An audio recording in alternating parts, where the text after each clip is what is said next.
지난달 수출이 579억 달러를 기록하면서 11개월 연속 증가세를 보였습니다. 8월 기준으로는 역대 최대입니다. 임보라 기자입니다. 8월 수출액이 579억 달러로 작년 같은 기간보다 11.4% 늘었습니다. 11개월 연속 증가세이자 8월 기준 역대 최대 실적입니다. 15개 주력 품목 중에는 반도체와 무선 통신기기, 컴퓨터 등 7개 품목이 수출을 견인했습니다. 특히 고대역폭 메모리 HBM을 앞세운 반도체 수출액이 119억 달러로 8월 기준 최대 실적을 경신했습니다.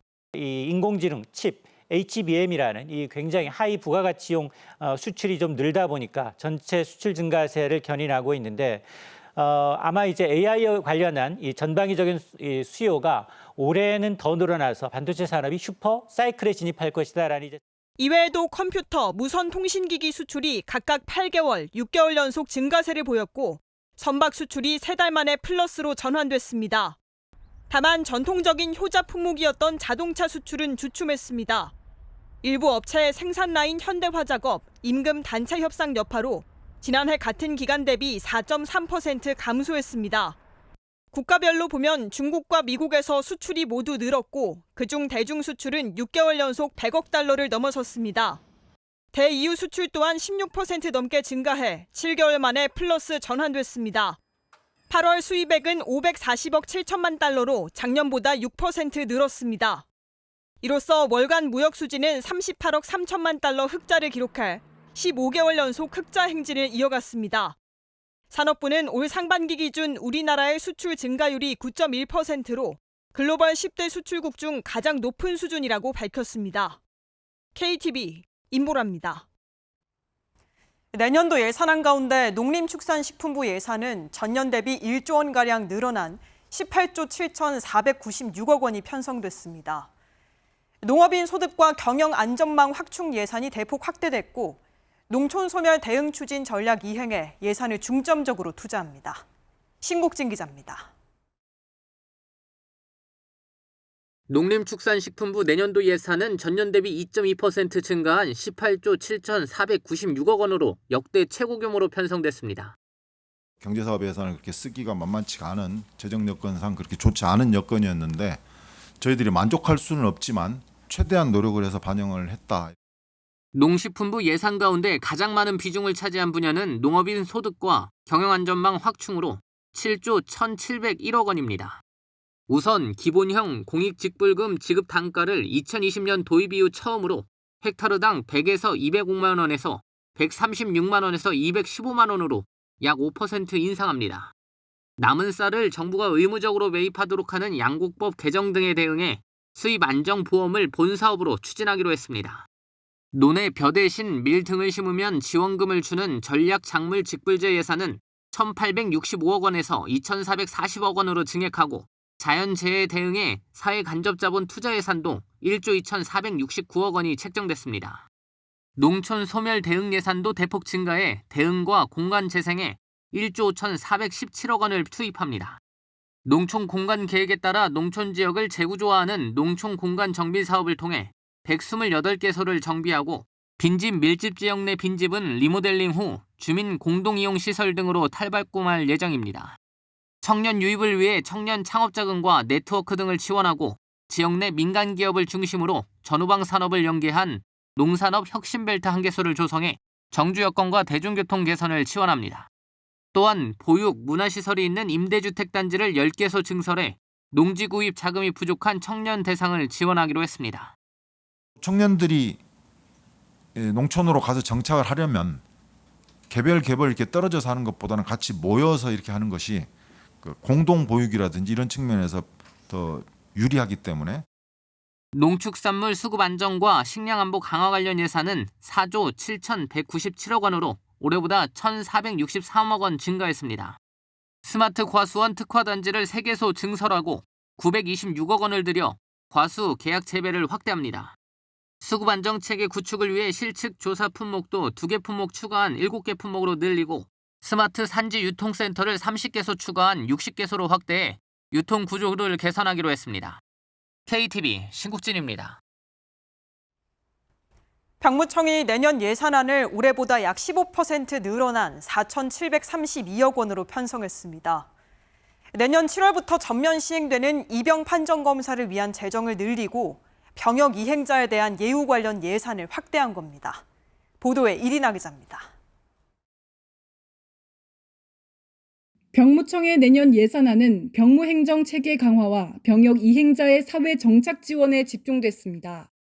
먼저 내년 7월부터 전면 시행되는 입영 판정 검사에 41억 원이 편성됐는데 2021년 도입된 입영 판정 검사 대상이 기존 육군이 작전사령부와 지상작전사령부에서 육군훈련소와 해군, 공군, 해병대까지 전 군으로 확대됩니다.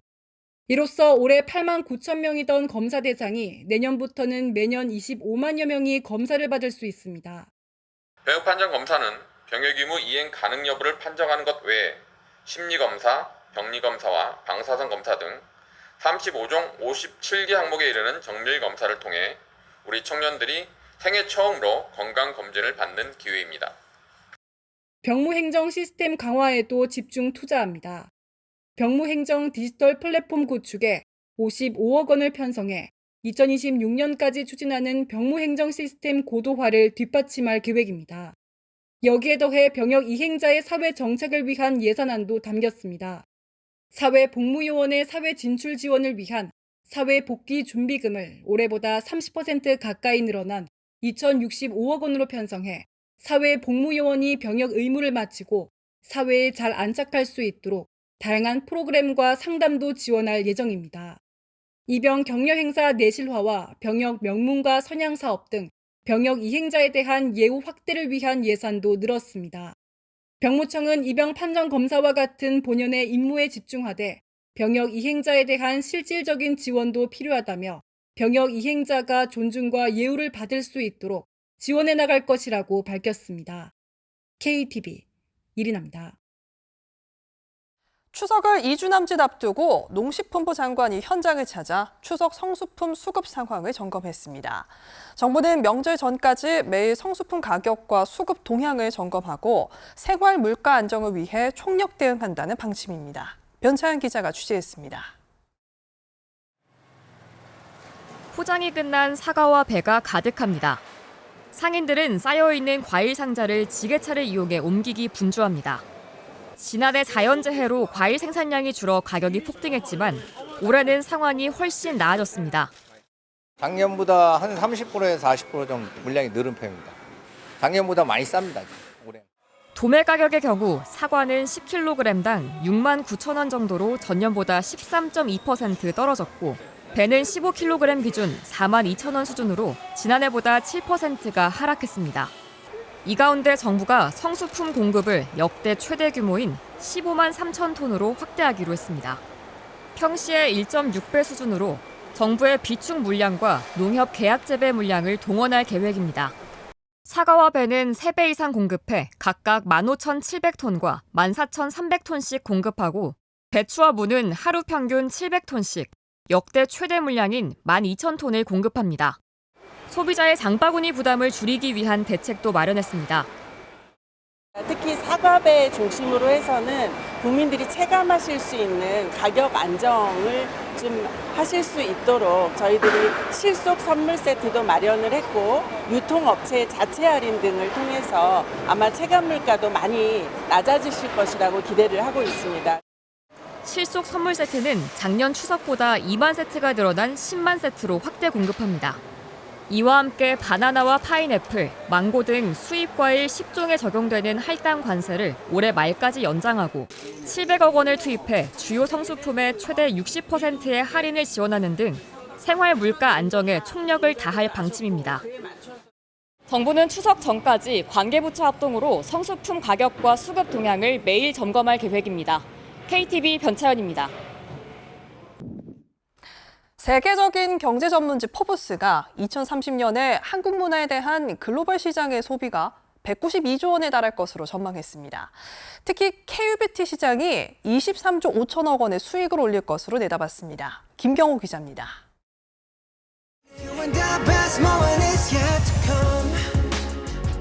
한류에 대한 전 세계 소비자들의 관심은 K-팝에 이어 K-드라마, 뷰티, 푸드 등으로 확장하고 있습니다.